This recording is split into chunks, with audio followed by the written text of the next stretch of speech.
चलो let's go let's go.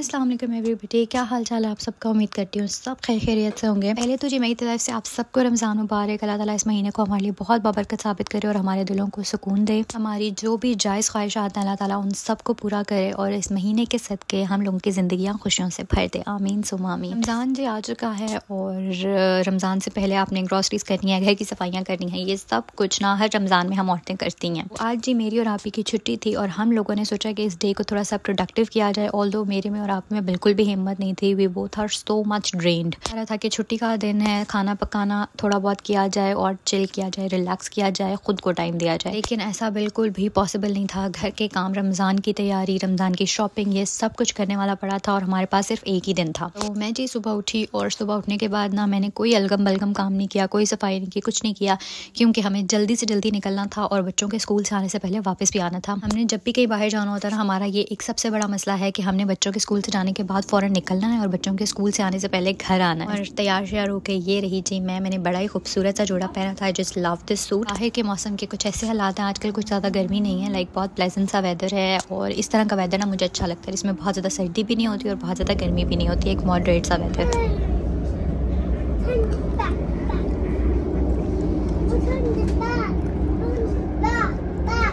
Peter smile करके दिखाओ, स्माइल करके दिखाओ।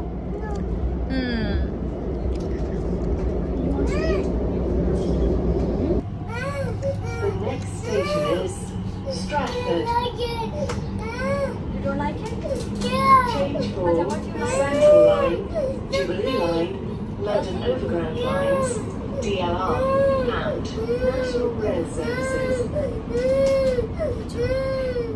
Exit for DLR services to London. चलो let's go let's go. Are you tired?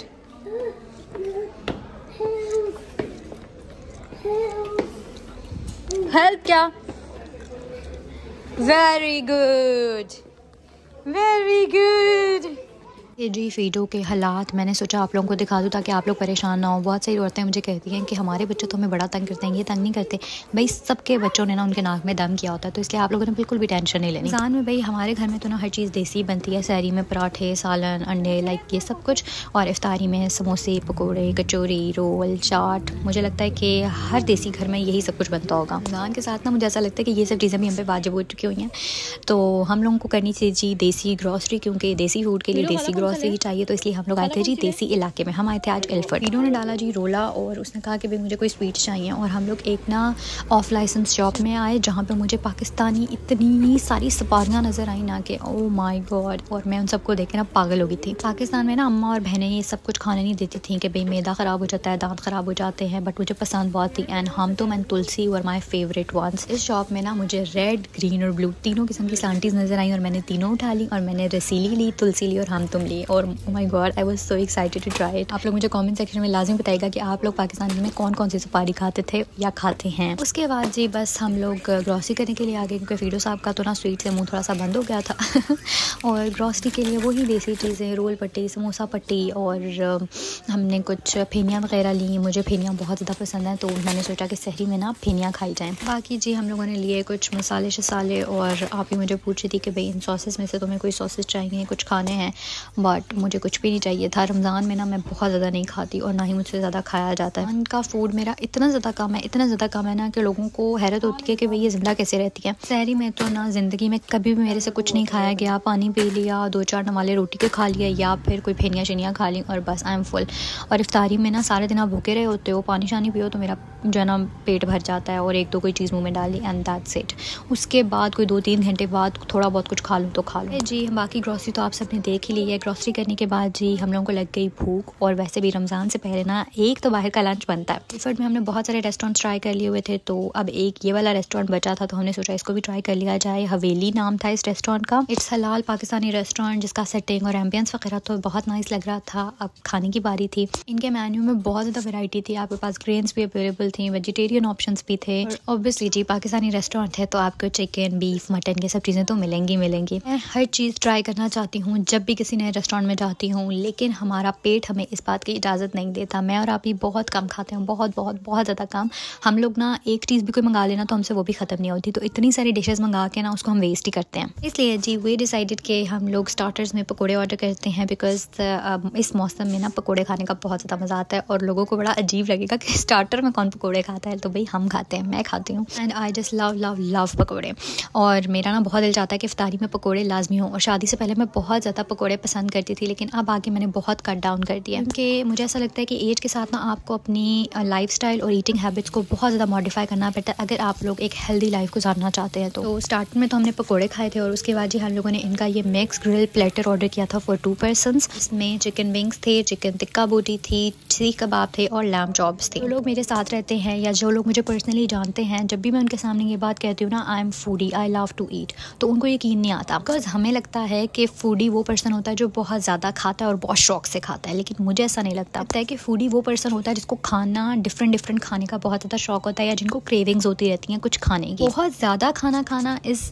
Another thing. सारे लोग ऐसे भी होते हैं जिनको खाने के टेस्ट से कोई इशू नहीं होता, उनको जैसा खाना मिल जाए वो खा लेते हैं और बहुत ज़्यादा खाते हैं बिकॉज उनको भूख लगती है। उनके भाई ओजड़ी बहुत बड़ी है, क्या करें। कुछ लोग होते हैं मेरी तरह के जिनको खाने का टेस्ट चाहिए होता है, क्वांटिटी मैटर नहीं करती उनके लिए। तो भाई मुझे तो ना थोड़ी देर बाद किसी ना किसी चीज़ की क्रेविंग होती रहती है। I love to eat nice food, I love to eat tasty food. मेरे लिए वो 10 बेमज़ा पकौड़े बिल्कुल भी मैटर नहीं करते, लेकिन मुझे 2 मज़ेदार किस्म के पकौड़े बहुत अच्छे लगेंगे और मैं उतने ही खाऊंगी। भाई हम जैसी आवाम भी फूडी कहलाती है जिनको क्वांटिटी नहीं चाहिए होती, क्वालिटी चाहिए होती है, और उनको कुछ टाइम के बाद क्रेविंग्स होती हैं और वो एंजॉय करते हैं फूड को खाना, तो इनको कहते हैं फूडी लोग। लेकिन इसने अपनी मर्जी से ले लिया। मैंने कहा अगर बाहर जाके रोए ना बहुत मारूंगी। ये लो अभी बैठो, गंदा बच्चा, निकले यहाँ से, बैठो। यार मैं दुबई वाली चॉकलेट लेकर आई हूँ। कितने ये? 2 पाउंड की। I just wanna try it.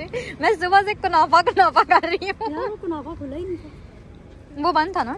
वो कितने बजे खुले? ये जो दुबई वाली चॉकलेट है ना, ये बहुत ज़्यादा आजकल इंटरनेट पे ना वायरल हुई है, और मुझे इसको ट्राई करने का बहुत ज़्यादा शौक हो रहा था। Although I am not a chocolate lover, लेकिन फिर भी मैं ट्राई करना चाहती थी। और एल्फर्ड में ना कुनाफा के नाम से एक डिज़र्ट शॉप भी खुली है, और जब मैंने इसे ट्राई किया तो मुझे इसमें कुछ भी डिफरेंट नहीं लगा। लोग ना हर चीज़ को ऐसे ही हाइप दे देते हैं, ऐसे ही वायरल कर देते हैं। मुझे बिल्कुल भी कुछ खास नहीं लगी, बस ऐसे नॉर्मल सी चॉकलेट ही है। उसके बाद जी हम लोग घर वापस जा रहे थे, और मेरी बहन को याद आया मीट शॉप देख के कि भाई मैंने तो लेना है बेबी चिकन, और मेरी बहन घुस गई जी मीट शॉप में। बस बाहर खड़ी होकर ना उसका इंतजार कर रही थी। मेरी बहन की शॉपिंग ही खत्म नहीं होती यार, पता नहीं क्या मसला है, मुझे समझ नहीं आई अभी तक। लेकिन जी एक अच्छी बात हुई कि मेरी आपी ने ना मेरे लिए एवरीडे की ये वाली टीज ली, जिसमें कार्डमम टी थी, कश्मीरी टी थी और 2-4 और थी, और मुझे ना ये बहुत ज़्यादा अच्छी लगती हैं। बहुत सारे लोगों को नहीं पसंद होंगी, पर माई फेवरेट। तो घर आते ही ना सर्दी भी हो रही थी, शाम हो गई थी, तो मैंने सोचा कि चलो अपने और आपी के लिए चाय बनाती हूँ, और मैंने बनाई जी ये कार्डमम टी, जिसमें मुझे दूध की थोड़ी सी कमी लगी थी, तो मैंने जो है इसमें पाउडर मिल्क भी ऐड कर दिया था, and after that it was so nice. तो बस जी रमज़ान की हमारी शॉपिंग हो चुकी है, ग्रॉसरी वगैरह हो गई है। अब बस जी रमज़ान की आमद है, and I am super excited for Ramzan. At the same time I am missing my parents and siblings so much. उनके साथ रमज़ान की वाइब्स ही अलग होती हैं, और उनके साथ रमज़ान का मज़ा ही अलग होता है, जो कि दोबारा शायद कभी नहीं हो सकता वैसा। अम्मा का हमारे लिए सहरी बनाना और फिर गालियाँ दे के उठाना, आई जस्ट मिस दैट। अब्बा का इफ्तार में हेल्प कराना, सारी कटिंग्स ना पकौड़ों के लिए, चाट के लिए, हर चीज़ के लिए मेरे अब्बा मुझे करके देते होते थे, और हम तीनों बहनों का एक साथ मिल के इफ्तारी बनाना, मेरे भाई का कुछ ना करना और सिर्फ फरमाइशें करना और उस पर हमारा गुस्सा करना, ये सब चीज़ें इतनी ज़्यादा याद आती हैं, इतनी ज़्यादा याद आती हैं। अब हम सब अलग अलग हो गए हैं, बस अब दिल से यही दुआ होती है कि हम सब अपनी अपनी ज़िंदगी में बहुत खुश रहें, और हमारी वजह से हमारे माँ बाप को कोई तकलीफ ना पहुँचे। खैर जी इतना सा था मेरा रमज़ान प्रिपरेशन व्लॉग। होप्स आप सबको आज का व्लॉग बहुत अच्छा लगा होगा। अगर अभी तक आपने मेरे यूट्यूब चैनल को सब्सक्राइब नहीं किया तो प्लीज़ जल्दी से सब्सक्राइब कर लें। मुझे इंस्टाग्राम और टिकटॉक पर लाजमी फॉलो कर लीजिएगा for more daily life updates. बहुत सारा सारा ख्याल रखिएगा और रमज़ान की अपनी इबादत में मुझे अपनी दुआओं में लाजमी याद रखिएगा। टेक केयर, अल्लाह हाफ़िज़।